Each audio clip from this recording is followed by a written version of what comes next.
سمجھتے ہیں نا کہ ووٹ جو ہے بس وہ جائیں گے اور ووٹ ڈال کے پھر واپس آ جائیں گے، ہمیں کوئی اس پہ اللہ رسول نہیں پوچھے گا۔ نہیں،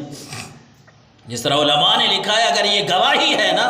تو پھر گواہی وہ سچی دینی چاہیے۔ جھوٹی گواہی کے بارے میں اللہ تبارک و تعالیٰ کا سخت قاعدہ اور قانون ہے۔ اللہ تبارک و تعالیٰ نے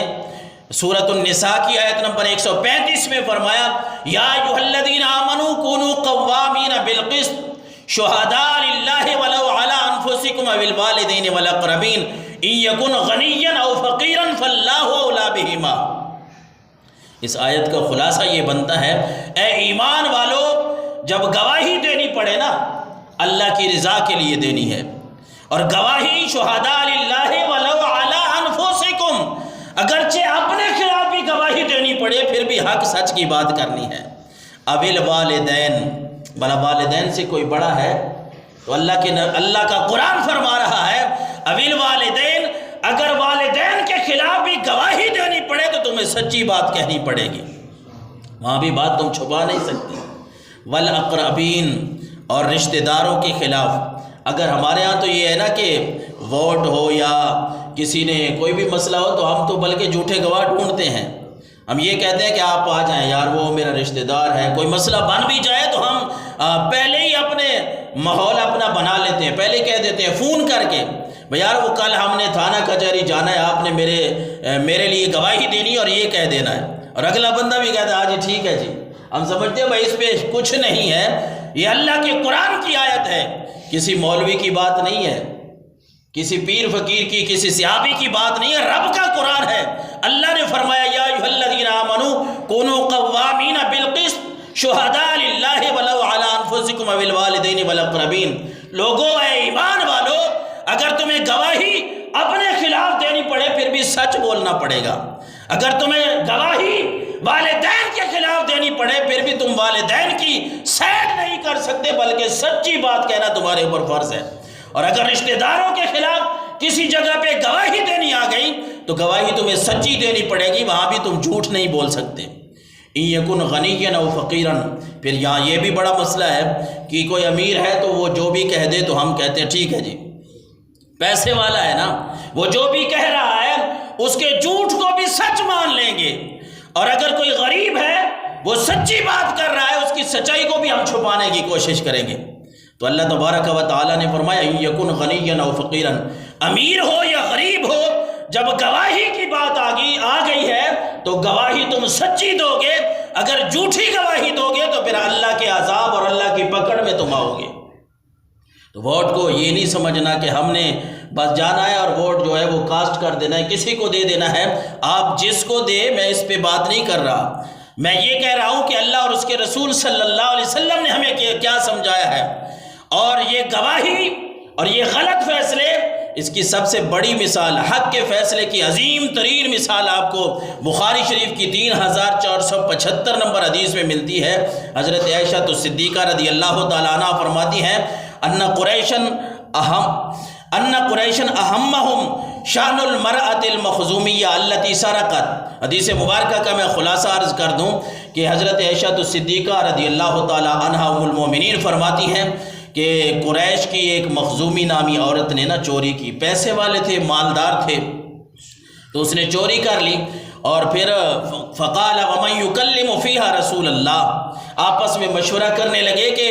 اب اگر یہ بات رسول اللہ تک چلی گئی نا تو انہوں نے تو حکم دے دینا کہ اس کا ہاتھ کاٹ دیں، چوری کی جو سزا ہے انہوں نے تو وہ سزا سنا دینی ہے، السارق والسارقۃ فاقطعوا ایدیہما جزاء بما کسبا نکالا من اللہ۔ جو قرآن نے حکم دیا ہے، جو اللہ نے حکم دیا ہے، اگر رسول اللہ کے پاس بات چلی گئی تو وہ تو قرآن کی بات سنائیں گے۔ لہٰذا انہوں نے آپس میں مشورہ کیا کوئی ایسا بندہ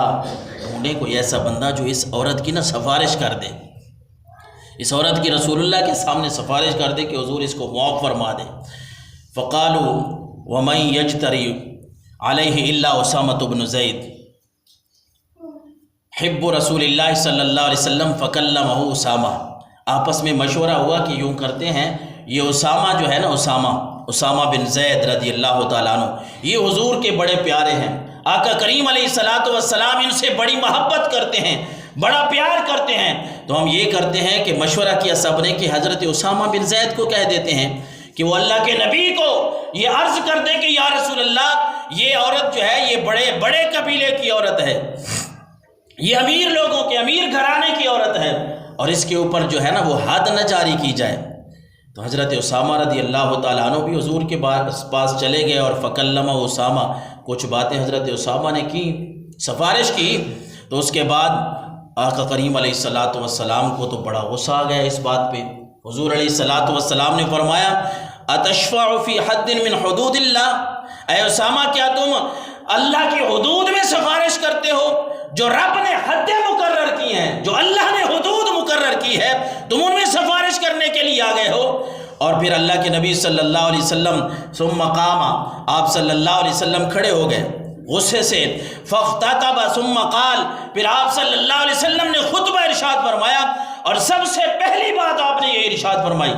جو ہمارے سننے کے قابل بھی ہے اور اس کو دل میں جگہ دینی ہے، کہ اللہ کے نبی نے فرمایا انما اہلک الذین قبلکم انہ کانوا اذا سرق فیہم الشریف ترکوہ، تم سے پہلی امتوں کے لوگ ہلاک ہی اسی وجہ سے ہوئے ہیں کہ جب کوئی امیر آدمی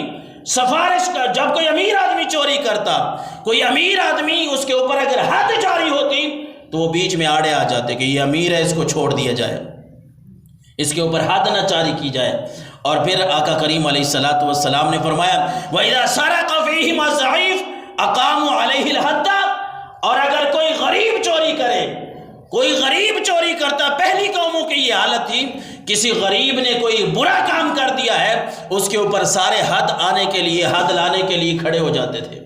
ہاں جی اس نے فلاں کام کیا، اس کے ہاتھ کاٹ دو، اس کو سنگسار کر دو، اس نے زنا کر دیا، اس نے فلاں کام، یہ فلاں کام اس نے کر دیا ہے۔ یعنی امیر کے لیے اور قانون تھا، غریب کے لیے اور قانون۔ اور اللہ کے نبی صلی اللہ علیہ وسلم نے فرمایا